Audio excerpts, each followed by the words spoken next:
Hello Diablo community, I'm Adam Fletcher, Community Director for Diablo. Welcome to our Spiritborn Showcase, where we're doing a deep dive for this all-new class coming to Diablo 4, which will include a series of interviews, followed by Q&A from Twitch chat. I'm joined here today with Game Director Brent Gibson. Thanks, Adam. We've been working hard to make something unique for Diablo, and we're finally here to actually talk about it. Brent, I can remember us at BlizzCon where we showed off our very first cinematic for Vessel of Hatred. Now we're actually here to showcase the Spiritborn for the first time. We're glad to have you back for the full reveal. Thanks. We've set out to make an all-new class that comes from the jungles of Nahantu, an apex predator with a deep connection to the spirit realm. So, without further ado, let's kick off this deep dive to the Spiritborn. Only a few among my people can become Spiritborn. As children, the most promising face judgment in the mist.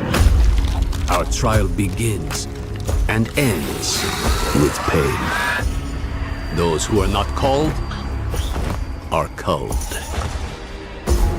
For the weak, all paths end here. For the worthy, that path leads to power beyond compare, and a sacred charge to wield it well. Though the mortal world was designed to break us, our hearts, our minds, our bodies, there is another which makes us bold. We are without fear. We are without equal. We walk with the ancient guardians of the unformed lands. Their power is our power. Their cause is our cause. We forge unbreakable bonds in the spirit realm to defeat the horrors of this one. For we are Spiritborn.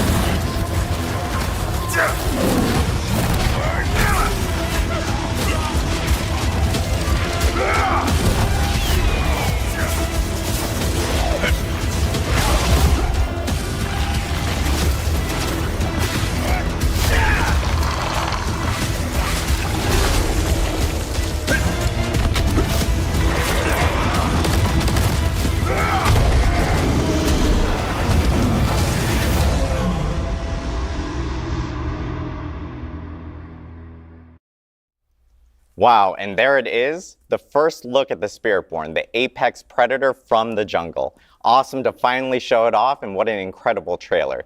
To talk more about the Spiritborn, we would like to introduce Eleni Rivera-Colon, narrative designer on Diablo 4. Welcome, Eleni. Thank you. I'm really excited to be here to talk about the Spiritborn class. I'm also a little nervous. It's okay. We're live. We're doing this live here for everyone.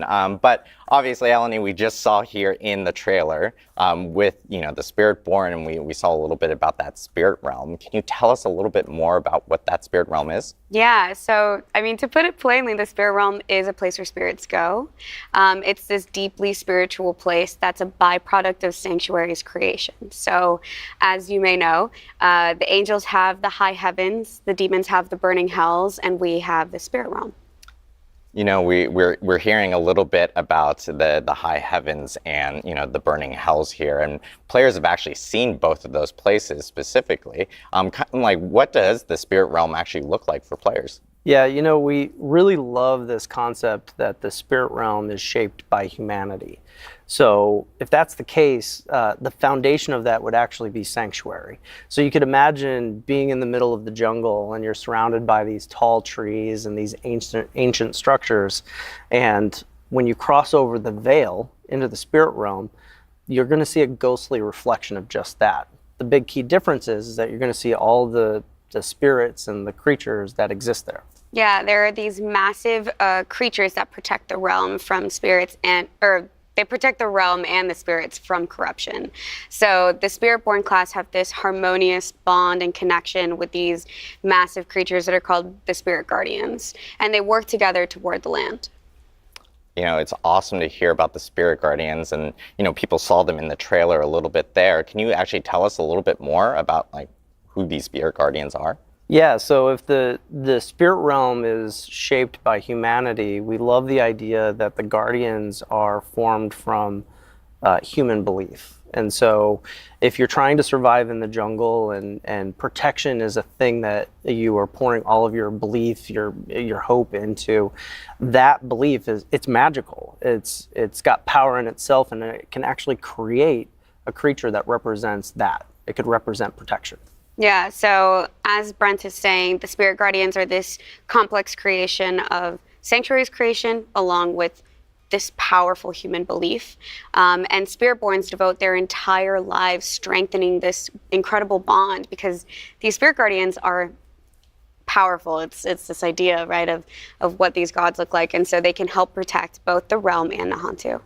We saw in the trailer and some of the gameplay, people were, if you're playing the Spiritborn, you can actually summon one of these in there. Is that something you can do on demand? Like, how does that work? Yeah, very early on in concepting, we saw this one piece of a simple warrior raising their staff above their head and this massive spirit creature forming behind them, and that really became the lightning rod to a lot of thought-provoking ideas. I mean, we knew what we wanted to do mechanically with the class, but that image really solidified that the idea of summoning a god into battle was really cool, and that actually became the cornerstone for a lot of our development from then on out.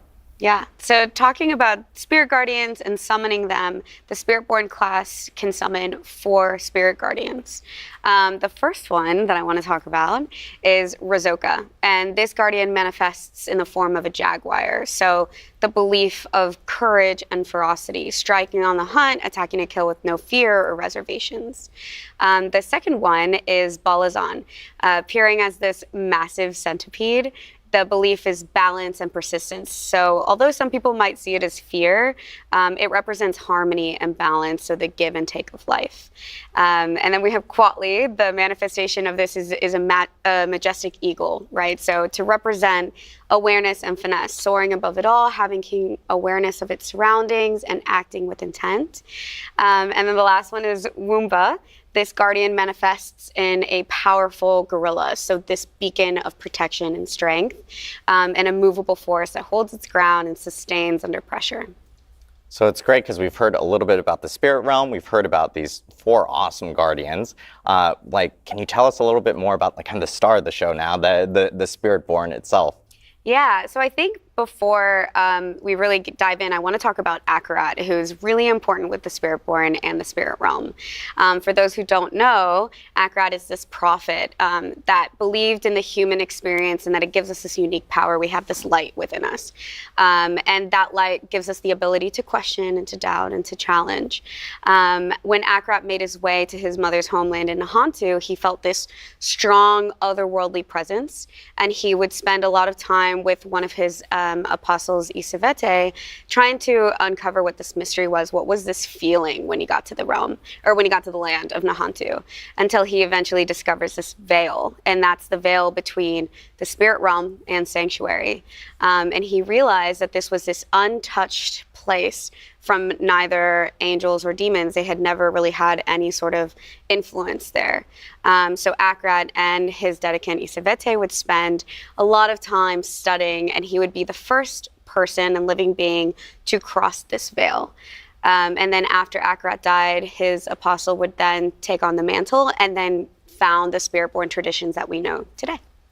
Hearing about the Spiritborn, and of course, I'm sure this is a burning question from the community, but the Sanctuary has a long and storied history. Kind of where have the Spiritborn been throughout all of this? Yeah, so for anybody who knows the lore of Diablo, this region is no stranger to Mephisto, right? So if you go back to Diablo 2 and you look at the story there, his original soul stone was imprisoned in this place. And its presence corrupted the Zakarum faith, it corrupted the region, and the Spiritborn remember this. And so over the course of what's been happening in D4, they've decided to stay at arm's length out of fear that history might repeat itself. Yeah, so like I said before, this is an untouched realm. It's pure. This is something so sacred. And with Neyrel coming back with the Soulstone, this is a huge problem for the people of Nahantu, but specifically the Spiritborn that are trying to protect this land. Yeah, and at this point, with him back, they have no choice but to rejoin the fight. Yeah. Yeah, it's incredible to hear more about the Spiritborn and where they originated from. And of course, thank you, Eleni, for taking us into the spirit realm in itself. We've talked about the new class and how that was created and what they've been up to. Next, we're actually going to take a look at how the art and concepts were designed.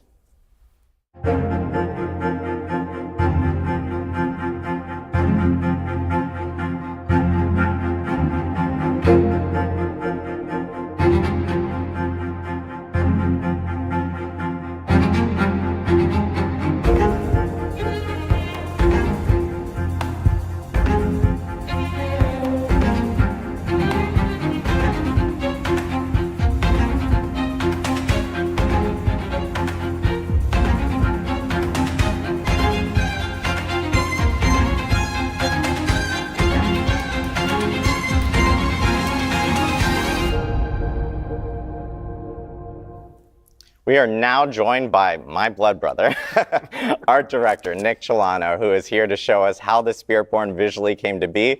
Nick, thank you for joining us today. Thanks, Adam. I'm really excited to talk about the Spiritborn finally. I know, it's been a long time coming. Been a long time coming. Nick, will you tell us a little bit more about like how this class came to be, especially from the art side? Yeah, first of all, like that trailer, like what an origin story for a Diablo class. Like you got to go into the jungle, you answer the call, or you're cold. Like it's pretty rock and roll. And on the art side, like we love that stuff. So I think when you go back to like what Eleni and Brent were talking about, we really want to capture everything they just mentioned from a visual standpoint. So for us, it's about trying to infuse the Hantu, the spirit realm, and a martial arts feel into the class. Brent mentioned that like kind of lightning rod moment. That's something that the art team really focuses on. When those moments happen, we really lock into that and start to do a lot of iteration. So like, concept will start casting a really wide net, but when that happens, we really start to bring it in and we start to really do a lot of concepts around that so that we can kind of get that tagline that the team needs, which is like creating the living, breathing embodiment of the spirit realm.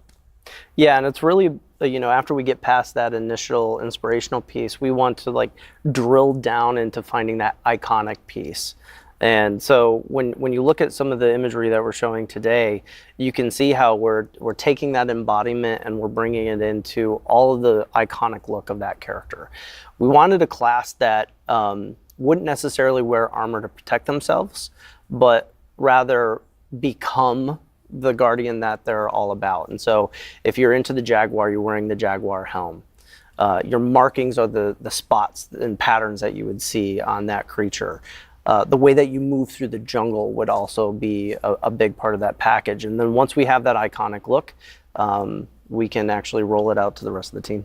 Yeah, that's really the DNA of like where we start going. Like those iconic images drive the entire art department at that point. And that's our North Star. So we can move into things like, how do we get the Spirit Guardians on screen? How do they fit into the combat? If you think about the eagle, is the full eagle show up? Is it just feathers? How do we represent that? And how do we like ramp that up through our visuals so you can start with something, a little more on a certain scale and get to this like epic moment. We also want to explore, visually, like visual iconography at the same time. So while we're doing all that iteration and stuff with the iconic looks and the skills, we're also starting to get into like, what is the identity of the class? Where do we want to put this iconography? And like, what is that visual footprint that they're going to take up on the screen?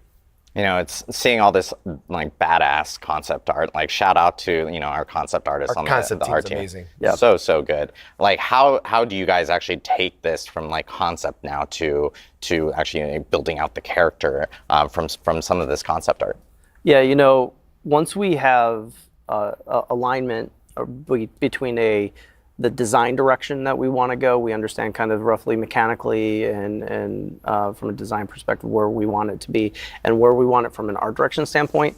We sit down with each department and we actually roll out the idea. We pitch them, and we're like, hey, this is what we're thinking, and really get them to understand where we're trying to head so that when they go off in their crafts and make the best work that they possibly can make, the sum of all the parts end up with a killer class like the Spiritborn. Collaboration's a big thing, and it really starts with the character art department. They take these like 2D images and bring them to life in 3D. They will start to figure out materials, the fine details of how our armor's crafted, to like big silhouette shapes. One of the interesting things about this class is we started to recognize that like the helms, the gauntlets, the belts were really great places to like hone in on those like visual elements. Yeah. And another nice thing is like the armor really started to kind of come into the space of being very functional and practical. You'll notice that like the legs are kind of open, the upper body's kind of open. It's because we're making a really fast, agile class. So we want everything to kind of line up. And like Brent said, like they don't need to be fully armored. They are protected by the Spirit Guardians. Their offense is their defense, and it shows when you play it. Speaking of fast and agile, we move to Tech Art. Tech Art really is the team that will kind of find what our limits are and kind of allow us to break them a little bit. So they do a lot of range of motion tests. They're trying to figure out how we can get really dynamic poses, really dynamic lines of actions, and we want to push that because this class really needs us to kind of be in the spot where we're like kind of pushing the boundaries of what we've done normally. Yeah, it's awesome because like you guys mentioned like super like hypermobile class and so the apex predator in the jungle itself, like how do you put that towards something like animation now, like getting the character to move and kind of telegraphing that through that animation? Yeah, like one of the key elements here is making sure that we have a combat archetype that's unique. So if you take a look at the original 5 classes, each one of them has a very distinct style. And so when we're thinking about the Spiritborn, we naturally went to martial arts. And what does that mean for the movement through the jungle? And actually, I feel like we found a really good pairing there. Yeah, like the animation team, like they went crazy with reference. They were looking at Muay Thai, Taekwondo, kickboxing, boxing, karate. There was a stunt woman that did these amazing like reference materials that we saw. And the really interesting thing here is we're not trying to like just mimic a martial arts style. We're really trying to find the best pieces of them and seeing where they fit. How can we manipulate them? How can we rearrange them in ways that make a really unique and interesting fighting style for the Spiritborn? Once the animation team has that, and like they, again, they have a wide range of options that they're looking at, they start to figure out like where it fits for each guardian. So, for example, the gorilla is blunt force, lots of strength. The jaguar is cleaves, multi-hit combos, aggression. The centipede is like open palm strikes for applying poisons and unearthing things from the ground. And the eagle is about really precision movements and repositioning on the battlefield. So like they nailed it when it came to that. Honestly, it's like the combination of all the things that we put together. We'd been talking about, it's like we've almost invented our own martial arts style for Diablo. And we'd been talking about this the last few days with all the people that we've met with. And they actually said, hey, does it have a name? And currently it doesn't. So like for those of you at home, if you got ideas. Check out the Spiritborn gameplay and like, if you have names, suggestions, like we got to name this thing. Exactly, we're all ears. That's right. Well, we've heard about, concept, and we've heard about character art, tech art, and now we just heard about animation. I always call it kind of like the frosting on the cake, and that is kind of VFX, and that makes everything kind of pop a little bit. How does VFX actually play into something like the Spiritborn? Yeah, at this point, VFX is really they're an amazing bridge between like gameplay and the visuals of the game. And they had a really important lift, which was to try to figure out like, how do we represent like the spirit realm and these like elemental spirit guardians like together? What is that fantasy and what is that story we're telling? So Eleni mentioned earlier that like there's this veil, right? So we needed to understand like, how do you get the jaguar, for example, to like come through this veil, show up in Sanctuary and exit through the veil? So visually we're looking at like, what is the spirit realm? So we have this like kind of bluish white mist. They come in through the veil. that bluish white mist kind of like trails off of them. They become physical. The jaguar is now engulfed in flames. This spirit guardian. It kills everything on the screen that you can that's around it, and then it exits through that veil and kind of like transitions into that blue-white mist again. That's a fantastic story for us to tell. And it also allows us to start to understand what are our pieces with the VFX and how to then ramp up our basic skills to be maybe lean a little more into the elemental side, our core skills. We start to kind of blend the two together. Maybe it's like the gorilla fish show up and they look like that spirit element. And then then you go into the ultimates where it's just like our spectacles ramped up. And to be honest with you, when it all comes together, there is a feel to this class that is really awesome. Kind of inherently martial arts has a rhythm and a cadence to it. This class has that. It's fantastic to look at. You feel it when you play it, and the art team, they killed it. They did a fantastic job. Yeah, I gotta give another shout out to the Diablo 4 art team. Absolutely killed it. The Spiritborn is fantastic. It's great to look at, great to play. But Nick, thank you so much for walking us through the creation of the Spiritborn. A reminder for everyone watching from home, we'll actually be holding a Q&A at the end of today's Spiritborn showcase, similar to how we always do with all our live streams. You can drop your questions in the Diablo Twitch chat, and we will try to get to as many of them as possible towards the end of the show.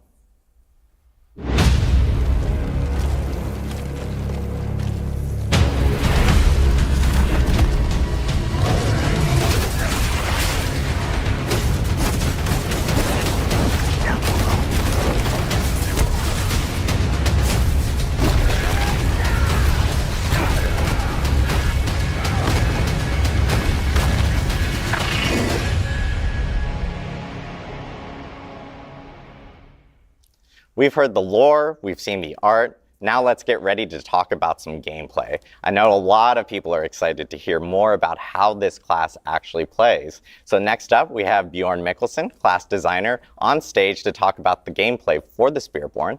Bjorn is actually here to tell us more about the Spiritborn's overall class kit and design. And later on, we'll get into some itemization, which I know every fan wants to hear about because itemization is, of course, incredible, especially within Diablo. Bjorn, welcome. Thanks for having me. I know Bjorn will be a fan favorite here because he's going to walk us through all the skills and the gameplay for how it works. So Bjorn, can you kick us off and tell us a little bit about this new class? Absolutely. So yeah, just high level, what is this class? Excellent question. So basically what Spiritborn are, they are these jungle warriors who are empowered by the spirits. They're sort of this dexterity-focused class and sort of masters of martial arts and hand-to-hand combat. And so what they do is ultimately all of their actions and their movements, they sort of resonate with the spirits to form sort of these unique combat styles as they're fighting. They sort of mix and match them to hit whatever sort of build they need. Awesome. So if you are a current Diablo player right now, or let's say I'm a current Diablo player, which I am, I play a lot of Rogue or Barb, where would you kind of place the speed and aggression of the Spiritborn? Yeah, I would say Spiritborn is definitely probably our fastest, most aggressive class. It's got multiple gap closers built into its basic attacks. It's got several movement skills, very high damage on those, as well as several ways to upgrade its evade skill as well. It's all about kind of getting on a target, sticking to it, and killing it. Awesome. I know we had footage earlier of within the trailer of players actually being able, and we talked about this earlier, players being able to actually summon in these spirit guardians. So can you just summon a giant jaguar into battle or anything like that? Yeah, absolutely. Yeah, kind of in addition to being these master martial artists, because they're empowered by these spirits, you'll see parts of the spirits, but then ultimately with the ultimates, the spirits themselves will show up on the battlefield and they'll empower you and deal damage. And it's really the core of the fantasy, right? If we talk about power fantasies, summoning the god into battle is the power fantasy for this class. And one of the things that I really liked about that is that we were getting a bunch of feedback early on about making ultimates more meaningful, and we were actually able to do that with this class ground up. Awesome. I know people are probably dying to know, okay, let's jump into some Spirit Guardians. So I think this is a great opportunity. Maybe we should start off with the Jaguar being the first one. Bjorn, do you want to take us through the Jaguar itself? Sure. Yeah, starting off, Jaguar is a great one. Jaguar is as we've kind of touched on before, it is sort of this manifestation of just like the hunter. It's exhilaration, it's violence, it's aggression. It's attacking repeatedly, kind of just constant pressure as it's going. It's got these ramping mechanics to it. It's got lots of kill streaks. Mechanically speaking, the way we've kind of translated this, its primary focus is attack speed, and it chases that through a new keyword and mechanic that we call ferocity. This is a stacking buff that it can generate, usually via Jaguar skills, that will increase the attack speed of all of its skills, but it will also enhance other Jaguar skills so you can use them more often, reduce their cooldowns, that sort of thing. Moving on to an example, I guess, of a Jaguar skill. First off, here's one we have Ravager. This is a new type of skill we're adding to the game called Incarnate skills. They all have a passive and active effect. This one allows you to maintain your ferocity at just like a minimum level, so you're all just like a little bit fast. But then when you activate it, you kind of go full Jaguar mode. It gives you additional attacks, kind of like whenever you hit something, it does an extra strike. So it can even turn like skills that are like deal a little bit less damage, they can now deal extra damage just whenever you hit something. Moving on to another skill, we have Rushing Claw. This one is the Jaguar's kind of primary mobility skill. It will dash you through a target and slash everything along the way. And the key to this one is you can kind of use it over and over and over again, like multi-strike your enemies. And then finally, of course, we have the ultimate, the Hunter. This will actually manifest the Jaguar onto the battlefield. You'll leap through the air. It's also a movement skill. And when you land, the Jaguar will destroy everything. And it also has upgrades to kind of help chase the kill streak vibe. There's a chance to reset the cooldown after you kill something with it. Yeah, so if you look at all of these things as a package, you start to see almost a combat archetype built into each Guardian themselves. And that was actually something that was really important to us. So if you were speccing into the Jaguar, it's important to those types of players who do want to keep the attack speed up, that do want to keep their kill streaks going. And you're going to see this as like a through line that each particular Guardian will have their own thing. Yeah, I'm a huge fan of the fast, frantic gameplay, and I will say I have a little bit of bias towards the Jaguar for sure. But I know we want to go on to the other Guardians for sure. And for all our tanky friends out there, Bjorn, do you want to walk us through the Gorilla? Absolutely. Yeah, moving on to the Gorilla. The Gorilla. Core concept behind protection and defense, but it's not just like passive defense. This is a very active defensive play style where you're shrugging off the damage, but you're also returning it to your attacker. So it's really got this kind of core of like retribution also sort of built into it.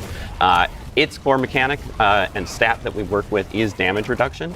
It chases this in two ways. One is through using block, sort of actively blocking damage, as well as a second new keyword and mechanic called resolve. This is also a stacking buff, but this one falls off whenever you get hit, so it's really important to keep stacking it and kind of keep stealing yourself and building your resolve back up. But as long as you have any stacks of it, you get the full damage reduction bonus. So moving on to just a couple examples for Gorilla skills. Starting off, we have Crushing Hand. This is their core spender skill. Kind of just does what it says. We'll smash your enemies to pieces. Kind of neat thing about it is it's actually two separate attacks that kind of overlap in the middle. So you can sort of prioritize a single target and deal double damage to it. Another attacking skill that we have, this one's Payback. This one really leans hard into the sort of aspect of retribution that we have going on. This one will deal a large amount of damage, and that damage will ramp up the more something has hit you. So it's really good for just like ending a fight if you need to. But also like as things are hitting you, that will reduce its cooldown. So kind of you have this flow of like being able to sort of like end fights, but also kind of keep hitting as you go. And then finally, again, we have the ultimate skill, bringing in the Gorilla itself. The skill is called the Protector. It creates a large protected area on the battlefield that will grant you barrier while you're inside of it, as well as several other defensive bonuses that you can spec into with it. And the Gorilla will just smash any enemies that try to come and harm you while you're in it. Yeah, if you like that bruiser archetype, like this is the build for you. It is definitely about that give and take of damage. I mean, you'd said it earlier, anyone who's been looking for a tank or a tank-like build in Diablo, this is the one that you're going to want to spec into as a part of your kit. Yeah, it sounds like a really unique way of being able to, especially for tank players, to like bring damage to enemies and stuff like that, which is so awesome. So next, on to our third Guardian. Of course, we have the Eagle. Bjorn, do you want to take us through the Eagle? Yeah, so the Eagle. kind of soaring above it all, we've got this guardian that represents precision and accuracy and kind of finesse. Its ability, its freedom of movement, like a lot of the movement that the class has is very aggressive, very in your face, and the eagle really is able to kind of take that to another level and kind of go wherever it wants. In addition to that, it can also sort of like extend its attacks to sort of pseudo-ranged playstyle. Allows it to really like prioritize a target and sort of like hit from anywhere. So its core stat that it cares about is movement speed. That allows it kind of, like I said, able to kind of go anywhere it wants and sort of tactically reposition on the battlefield. And it also has several ways to sort of amplify its evade skill, adding damage, that sort of thing to it. So moving into just a couple examples, we of course have to start off with Soar. This is sort of Spiritborn's premier mobility skill.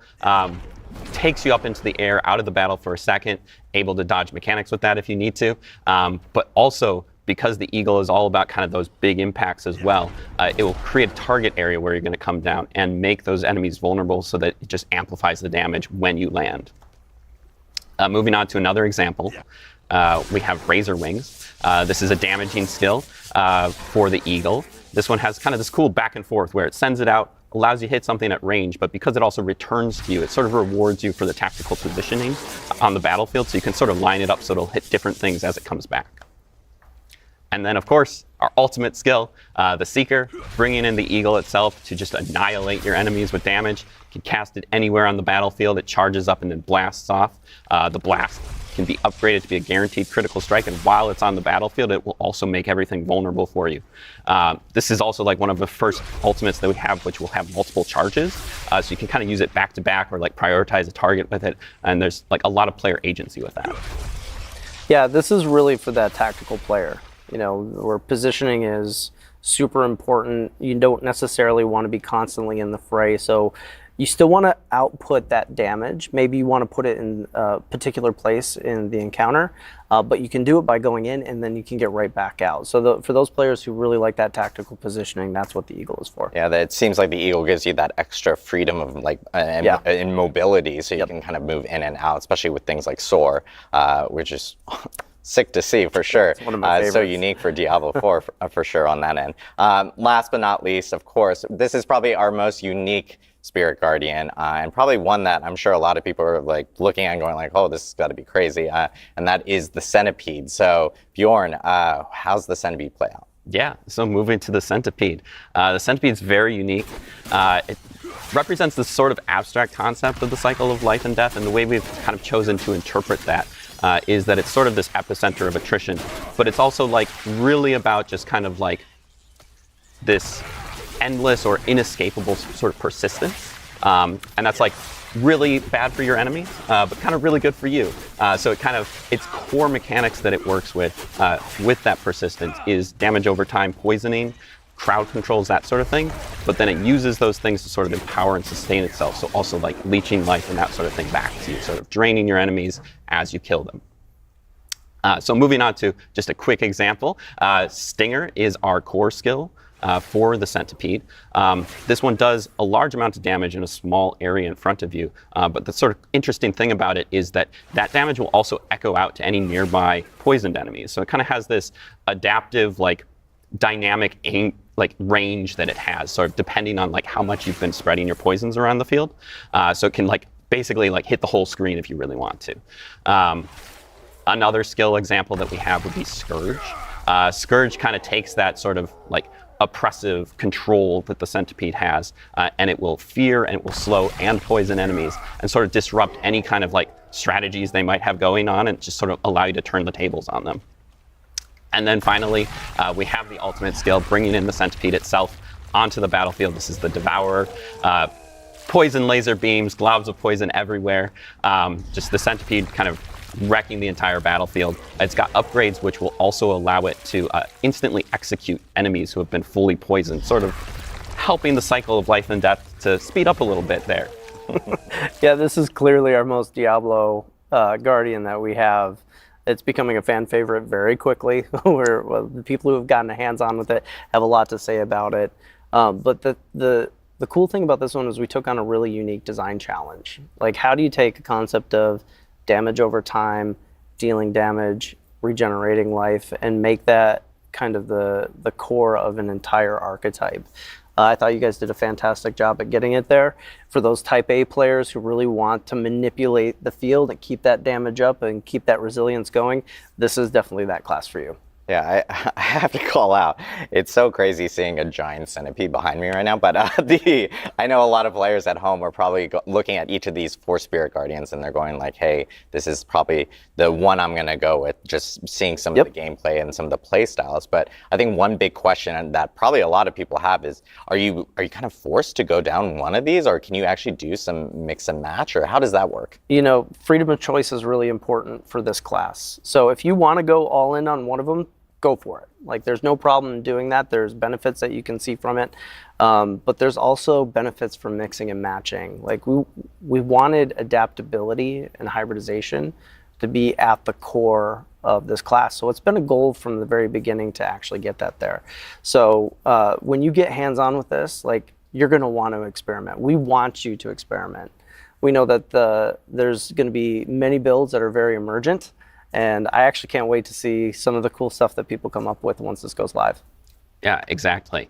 Like, at its heart, Spiritborn is really all about like personalization, sort of expressing yourself. And so like, whichever spirit sort of resonates with you, we really want to allow you to mix and match them kind of to your heart's content. And sort of make that play style choice like fully customizable.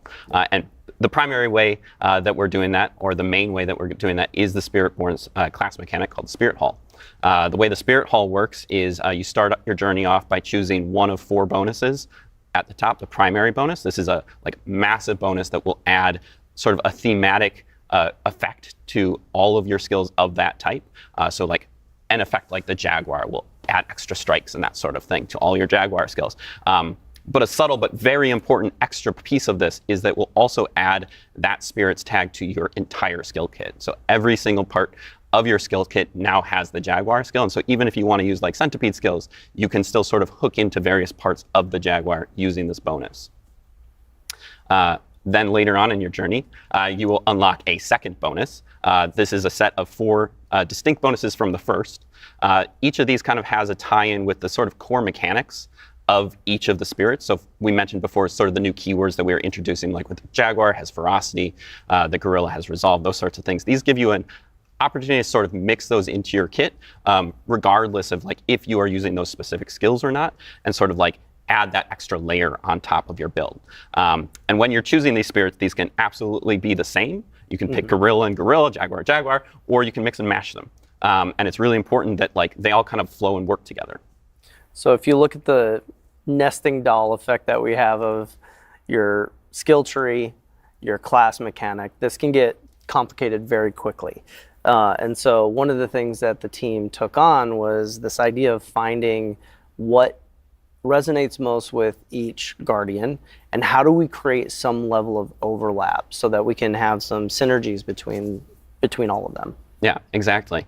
As we hit, like each of these has like very clear themes, right? You've got the Jaguar with its attack speed, you've got the Gorilla with its protection. You can definitely build into those, but it was important for us to sort of establish that these spirits, they don't exist like in isolation from each other. They have overlap. They have things that they both care about, and that allows us to sort of create these very hybrid-esque builds that work together. You know, just like an example, right? You've got like the Jaguar is a hunter. It's all about aggression and kind of chaos, and that's a thing. It loves that. But as a hunter, you're also sort of providing, you're also sustaining yourself, which is a thing that the centipede also loves to do. And so they both care about healing, and they both have like different hooks that they can do for that. And so you can really like, if you're looking to get more healing into your build, you can add some centipede, you can add some Jaguar, mix them together, you can make an entire build about healing that is centipede and Jaguar. These aren't like prescribing ways to build, but they're more so just like, they're overlapping stats that allow them to sort of communicate with each other. So just a couple examples. We have, for instance, if you want to build like the Gorilla, Gorilla is a lot of protection, Jaguar is a lot of sort of chaotic, constant damage. So when you mix those two together, you get this sort of like semi-tanky brawler who can just kind of go toe-to-toe with anything. And they sort of like dip into the stat of dodge, because dodge is a little bit inherently a slightly more RNG, a little bit more chaotic, kind of Jaguar, but it also kind of has that damage mitigation. And so you kind of combine them together and you have this very like retribution, but also fast-paced playstyle. Another example would be potentially if we think about like the centipede and the eagle, the centipede's all about sort of debilitating your enemies and like making them weaker, and the eagle's all about like kind of finding those weak points and like getting these high damage, you know, bursts off. So when you add those two together, they both care about vulnerable and sort of like turning the tables on all of your enemies. And so adding that together kind of creates this character that's sort of just able to like prioritize a target, weaken it, and then just like cull it from the battlefield. Yeah, it's. I'm so glad Bjorn brought all these like really good examples for us. He's got a lot of footage for us to go through. It's awesome to see all these skills and how they work with the actual Spirit Guardians. And of course, the big popular topic that comes with every single class is itemization. And I know we have a lot to talk about with legendary aspects and some uniques as well. So Bjorn, Brent, like, how does itemization work with Spiritborn? Yeah, we all know that itemization is the heart of the game, right? And as we've been moving through our itemization journey with this game, we've had a really great opportunity to fold in all the feedback and how that applies to the Spiritborn as we've been developing. And one of the cool things that we did was took the opportunity to actually lean into the things that you get from items and see how they build into the spirit's abilities themselves. So we're going to show a few examples of that. Now, this is just the tip of the iceberg.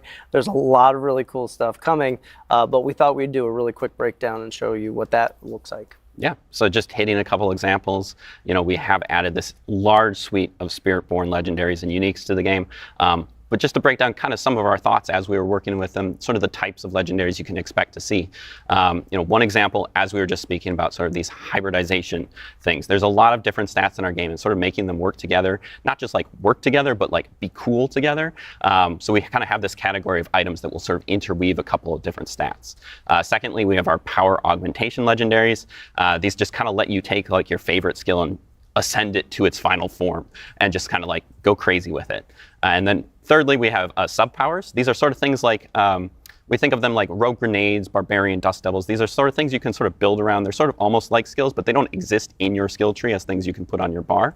And then finally, we have our unique items, which are there to enable you to sort of make the craziest builds you can think of. So moving on to a couple examples, just kind of one for each real quick. We have Tormentors. This is an example of a hybridization legendary. This one interweaves poisoning and thorns together, kind of in an interesting way that'll allow you to apply your thorns, you know, in a different way than just like having something hit you all the time. It's great. You can probably see the connection. Gorilla, Centipede, they'll love this sort of thing. Moving on to an example of a power augmentation, we have Bristling Vengeance. This takes the payback seal that we kind of hit on before. Usually it's like a smaller AoE like right in front of you that just hits one enemy, but this one really allows it to sort of like extend its range, hit multiple enemies, as well as apply your thorns over an area. And then thirdly, we have an example of one of our sub-powers. This one's called a Pestilent Swarm. The cool thing that we're kind of trying to out with each of our sub-powers is there are multiple legendaries for them, and they sort of allow you to customize how they work. So there's like one that'll let your Pestilent Swarm like poison enemies, one that'll make it spiral, one that'll even make it orbit. You can sort of like combine those, like you can have it orbit and spiral, or poison. You can just have it shoot off, kind of whatever works for your build. We really want people to be able to experiment and play with those sub-powers. And then just a couple of teasers, some of our uniques. These are some unique boots that basically allow you to override your evade skill with Soar, just get the ultimate amount of mobility you can think of. The neat thing about that is also that it allows you potentially like to take Soar off your bar. You can't let it go, but you at least kind of get to keep it with you in that evade slot. And then another example would be our unique quarterstaff. Which is one of the two weapons we're adding with the Spiritborn. This one sort of allows you to ramp up your basic attacks. Spiritborn's basic attacks are a little bit special. They're kind of really cool. They're these 3-hit combos, and each third hit does like a special thing. And this specific unique basically lets you get that third attack all the time. So then we have to take their third attack and make it a triple version that almost turns them into a different skill entirely. Yeah, this is awesome. Seeing all the couple of examples of uniques. As Brent mentioned, this is just kind of like the tip of the iceberg. Oh, yeah. I personally would take the Soar boots all day. You know, being able to use Soar as an evade is absolutely amazing. But I want to give a huge thanks to Bjorn for walking us through all the skills, especially associated with the Spirit Guardians, and of course the itemization across the whole entire class. We will actually have an extensive look for the entire community after the show on our blog. It will provide a great amount of detailed mention here immediately following the stream, so you can check it out and do a deeper dive with the Spiritborn yourself. Now we're going to bring back everyone to get into our Q&A for all things Spiritborn.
Now we're ready for our community Q&A, where we'll answer your burning questions for all things Spiritborn. If you have questions, again, please drop them in Twitch chat, and we'll try to get through as many as possible through the whole entire Q&A process.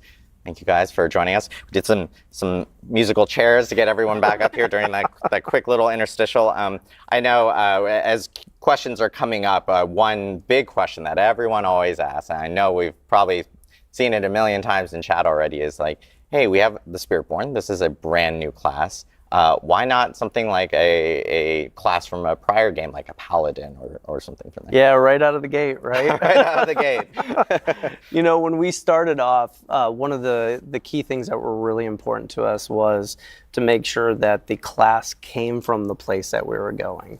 We also knew that, you know, we did a really good job at revisiting classic archetypes like the Barbarian and the Necro.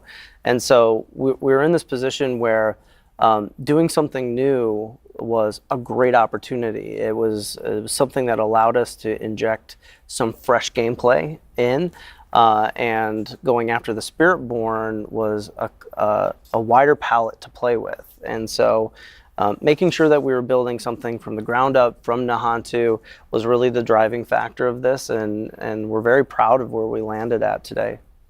Awesome. Another question that this is everyone. This is the first time you guys are explaining. This is everyone's favorite moment where I butcher Twitch names like no other. But Arcphoenix asks, wait, the lore, like where have the Spiritborn been in D3, D2? Why are they not fighting Mephisto themselves? Yeah, I mean, we talked about it before. Like this is a religion that has been building up over time. They're a little more secluded, and really one of the things that we looked at is like the early exploration of Akrat, right? Yeah. Like there wasn't much development that was going in, so that was like a new frontier for us to work with. Yeah, and in general, the Spiritborn, which you'll notice when you do play the game, they are very scattered throughout Nahantu. It's not like they have this massive presence where you walk in and you're like, there they are. You know, it's like a little different than that. They're hidden, they're in the jungle, and they don't necessarily want to be seen. And this has sort of been the idea this entire time. It takes a lot of devotion to be a Spiritborn. This isn't something that you can hop in and out of. So when we talk about being a Spiritborn, these are people who have devoted their entire lives to be doing this one thing, and that's what they're doing in Nahantu. They're not exploring really. I know we've actually gotten a few questions about this specifically. And this is a pretty good question for Bjorn and Nick, because a lot of people have noticed, like, hey, quarterstaff and new weapons. Like, what are the new weapon types for Spiritborn specifically? Sure. Yeah. Spiritborn's bringing 2 new weapons with it. First off, we have the glaive, kind of its premier weapon that you see in all the key art. That's really the weapon for like a hunter. It's great for like taking down priority enemies. It's got built-in elite damage, that sort of thing. And then the second weapon we're adding is the quarterstaff. This is a faster weapon that they can use to even sort of like adds like block chance and that sort of thing to it. So it's almost like a little bit of a pseudo defensive weapon, but it's also got very high attack speed. Yeah, from a fantasy standpoint, it was really cool to like try to create weapons that made sense for, again, like Brent mentioned, like where the class is from.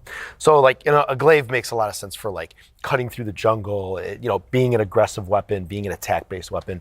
The quarterstaff is really cool because it's like, you could imagine like, how do they train with this? They probably found like really strong branches from like trees that were really important to them, and they start to like train with that, and eventually they kind of start to perfect that craft and that bow staff. So there's a lot of really cool fantasy that we can like, the art team can really dig into. It also looks cool. Like just to be frank, like if we're talking about a martial arts class, like having the bow staff or the glaive to like really extend some of those key poses that we got with the martial arts stuff that we put into the game. I mean, it looks really good. Yeah, it's awesome to see like new weapons for the Spiritborn with Vessel of Hatred. So another question that we have here, this is from Bucko351. Easy name. Question, what's the difference between the Spiritborn and the Druid class? The Druid class currently has bonds with like the stag, the wolf, the eagle, and the snake. Like what's kind of the changes between that and something like the Spiritborn? Yeah, I mean, when it comes to the Spiritborn, you're not necessarily turning into this animal that we're talking about. This is a spirit guardian that lives in the spirit realm, and you're channeling this spirit guardian, and the manifestation that we're talking about is what comes out. So when we talk about like ferocity or something, that's something that you see in the jungle, right? So you have this jaguar that's recognizable, and that's this manifestation. It's the best way to show that. So if we had a different belief, then it would manifest in a different way. Versus the druid, you sort of really encompass the entire animal. And you see that in the gameplay quite a bit, where I think, Nick, you were mentioning before, where it's like, yeah, I have this bond with the centipede. When I call him in, I call the centipede in to deal with this side of the combat, and then I go off and I start managing the other side of the combat. So you really see this like combat partnership between the Guardians and the Spiritborn, which is incredibly unique. We got a question here from Kat the Dewey. They're asking, we've seen 4 Spirit Guardians. Are there other Spirit Guardians that were considered potentially? Yeah, look, I'll spill the beans. I'll talk about it. You know, when we're choosing the spirits, we played around with a lot of concepts. Super abstract stuff that weren't animal-based. We talked about, okay, if I'm from the jungle, these things would probably represent things I know, which brought us to animals. And when we think about protection and strength, we originally had some conversations around an elephant. Like, what does an elephant mean? If there's a animal that represents like family and protection the most, the elephant is one of those. The gorilla was also being talked about at the same time, and they mean the same thing. So when we looked at them side by side, that really came down to like which one can convey the best powers, what gives you the right movement and visuals that you would need for the power set itself. Yeah. So yeah, I was going to say, like, we spent a lot of time trying to figure out, like, there's a lot of collaboration, and sometimes art will inform design will inform art. So I think this is a great spot where, like Brian was saying, like, we're looking at a lot of different things, but like when you think about Nahantu, when you think about like the canopy of the jungle, and you start thinking about how does that protect what's in the jungle, like the gorilla just made a lot of sense, like thematically. So like we start to find those moments, right? And you think about the centipede, it's like there's like the ground and the roots of the jungle, like what comes up, there's insects. So, you know, we spent a lot of time like exploring that. But when you think about the gameplay connection, poisons, fears, right? The centipede, that this like life and death kind of cycle they talked about, like the centipede makes a lot of sense. So we really start to try to connect the dots in really interesting ways. And those are the ones that really stick. Fictionally, the idea that these things are created based on human beliefs, we believe in more than 4 things, right? So the idea that we could expand this out well beyond the class, we've developed more lore than you're actually going to see in the game for the Spiritborn, because we want this thing to live beyond just Diablo 4. Awesome. I know we this one's a little bit for Bjorn. We'll test his skill knowledge here, but a question from Churney Fire was, does the echoing poison effect work on enemies not poisoned by you? Is there like a radius limit? Like how does it work specifically? Yeah, there's a small radius limit to it, but that can be extended through things like tempering and that sort of thing. It will do any poisoned enemies on the screen. Oh, nice. That sounds crazy. So yeah, and then we have a question from Crawling Out of the Spiral. This one's a lore question specifically. Did Mephisto know about the veil between Sanctuary and the Spirit Realm, and like the corruption within the jungles during Diablo 2? Like, was he able to sense it during that time? I know we had talked about like the Spirit Realm being this pure and like untouched place. So. Yeah, we can definitely assume that Mephisto knew there was something there. When it comes to the lore of Nahantu, there are a lot of protection that happened during Mephisto's corruption. He wasn't able to break through the veil, so that is something that, that's why it's so dire now. But definitely he had this feeling for sure. Question for not MVP. How does the resource for the Spiritborn work? Do they generate it like passively, or how does that work specifically? Sure. The Spiritborn's primary resource is called Vigor. It does not inherently recharge passively. You'll generate it by using your basic attacks. But sort of like the key with Spiritborn being very customizable, like one of the first choices that you'll be able to make in your tree with your basic attacks is you can sort of like customize like how you will build the spirit beyond that, whether it's like by poisoning enemies or by blocking damage, that sort of thing, to really like kind of make the resource work the way you want it to work. And then later on, there are also some uniques that will allow you to further customize sort of like how your build influences the resource generation.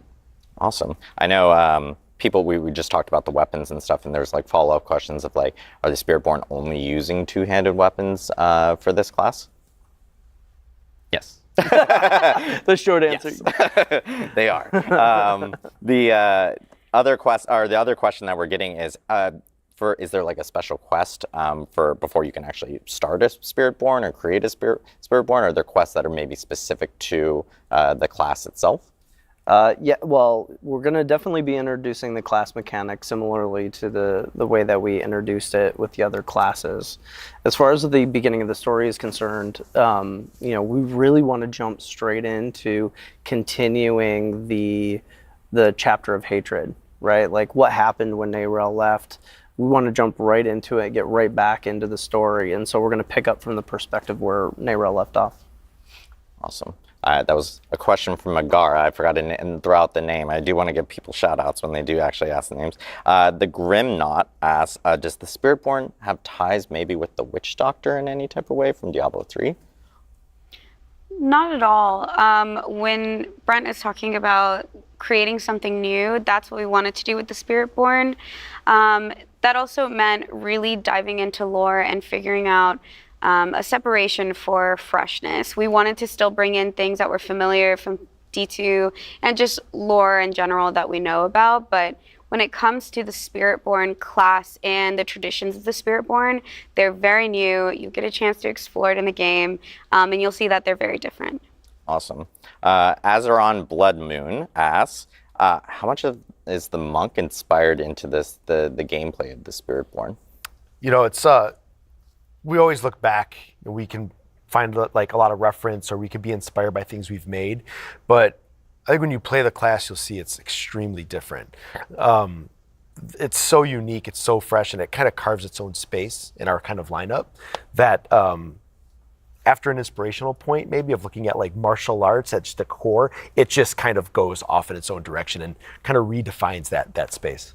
We're gonna. Oh, sorry. Go ahead. I definitely want to add to that. Is like I don't want to be shy about the fact that we know what works mechanically in the game, and so we're constantly looking at inspiration for the existing classes, for the new classes, on what works best. Mm-hmm. Take that inspiration and then like take a right turn and actually amplify it or take it into a slightly new direction that makes it very different. I know we have time for one more question. This is a question for everyone here. What is everyone's favorite spirit? I've already revealed mine, which is Jaguar. But what is everyone's favorite spirit guardian here for the Spiritborn? I mean, I can start. I'm going to cheat. I'm going to say 2. I love the Jaguar as well. But it's just a little bit too chaotic for me, like inherently. And so I love to just like mix the Eagle in there as well, just for a little bit more control, a little bit more like freedom.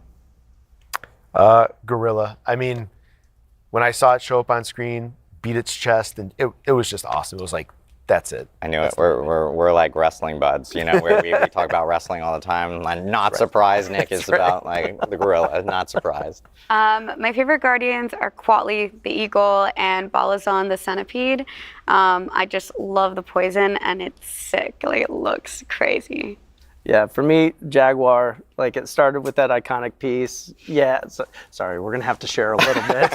Hold on a second. But like the movement, it's such a pace changer for the game. Like once you get into it, it's got a very addictive flow, and so I'm all in on the Jaguar.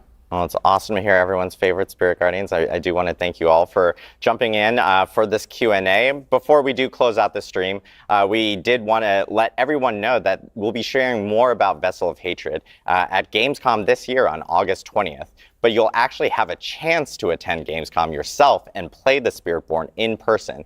We're actually sending 5 lucky players to Cologne, Germany to play the Spiritborn at our Gamescom booth in person. Make sure to check out our Instagram at PlayDiablo and read our blog for full details on the contest after the show. Everyone on the Diablo team is incredibly excited for you to check out the new class coming with Vessel of Hatred on October 8th. And of course, you can pre-purchase the expansion now. Stick around to check out our Diablo creators, Rax, Woody, Macro BioBoy, and Fame. They're actually upstairs right now, streaming live here at Xbox Studios with Spiritborn gameplay. Also, shout out to Xbox Studios for hosting us. We really appreciate it. And of course, you can check out Kind of Funny Games after the stream, where they'll be live chatting with Rod Ferguson, GM of the Diablo franchise. Brent, Eleni, Nick, Bjorn, thank you for being here to walk us through the Spiritborn. And thank you all and everyone at home for tuning in. We'll see you in Nahantu.